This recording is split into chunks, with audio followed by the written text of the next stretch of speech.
Kanalıma, mutfağıma hoş geldiniz. Bugün sizlerle çikolatalı ıslak kek yapacağız. En kolayından. Hiç bekletmeden yapımına geçiyorum. Öncelikle 4 adet yumurta kırıyorum oda ısısında.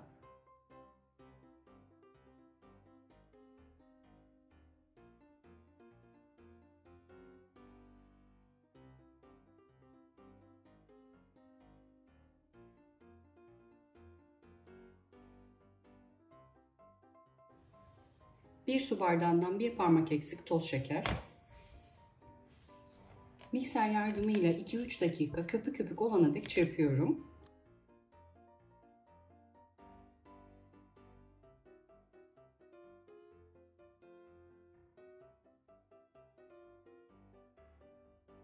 Yumurtayı beyazlaşıp köpük köpük olana dek çırptım.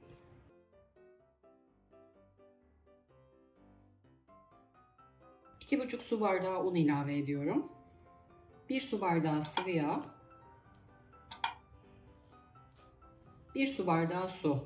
Yine yağ ölçtüğüm bardakla ölçüyorum. Hepsi aynı bardakla. 1 paket kabartma tozu, 1 paket vanilya.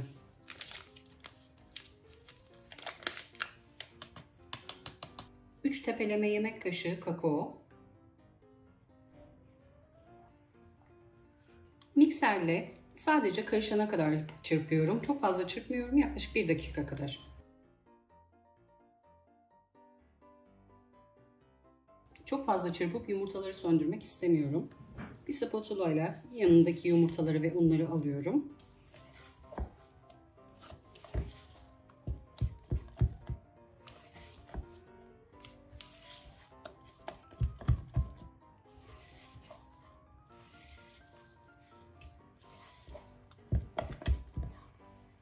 Kek harcımız hazır.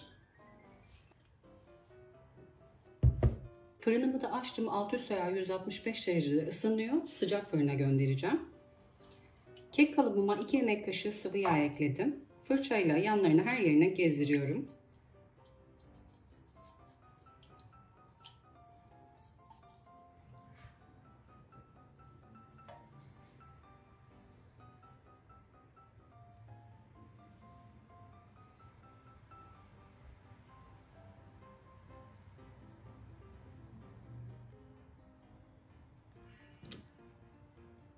Kekim hazır. Kalıbı birkaç kere sallıyorum. Hatta birkaç kere şöyle havası çıksın içinden.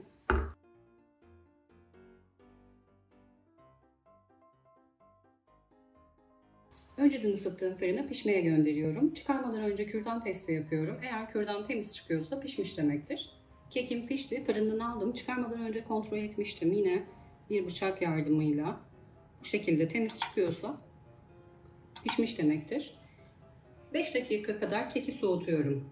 Kek 5 dakikadır soğuyor. 2 su bardağı soğuk süt döküyorum üzerine.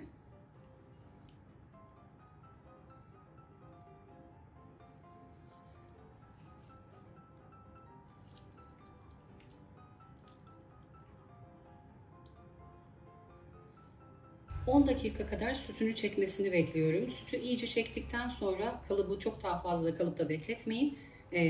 Servis tabağına ters çeviriyorum. Yoksa çok yumuşadığı için kalıptan çıkarmak zor olabilir. Bir 10 dakika sütü iyice çekmesini bekliyorum.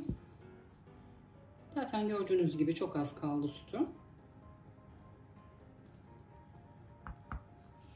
10 dakika içinde kek bütün sütünü çekti. Daha fazla bekletmiyorum. Kalıba servis tabağına ters çeviriyorum.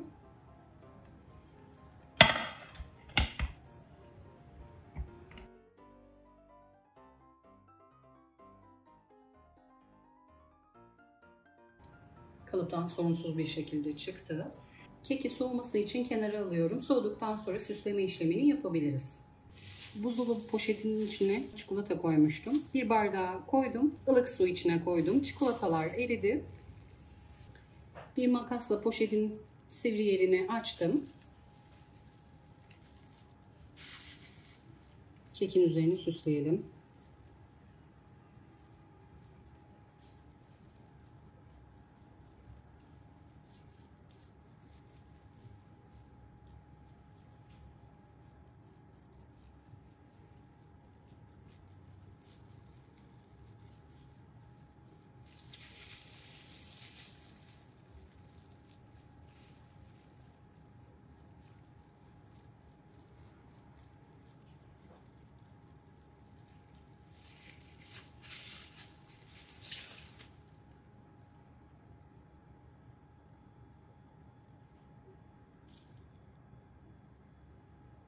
Kekin süslemesini de bitirdim. Çikolataların donması için bekliyorum. Sonrasında servis edebiliriz. Çikolataların donmasını fazla bekleyemedim.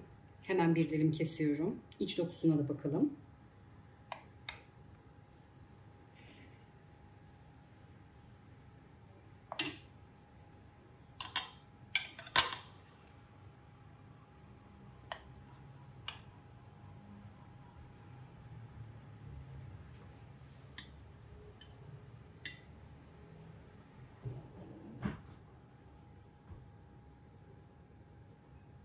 Harika bir lezzet. Yumuşacık. Hiçbir hamurlaşma yok. Bu harika lezzeti mutlaka deneyin. Yorumlarınızı bekliyorum. Videomu izleyip beğendiyseniz kanalıma abone olmayı unutmayın lütfen. Bir sonraki tarifte görüşmek üzere. Herkese afiyet olsun.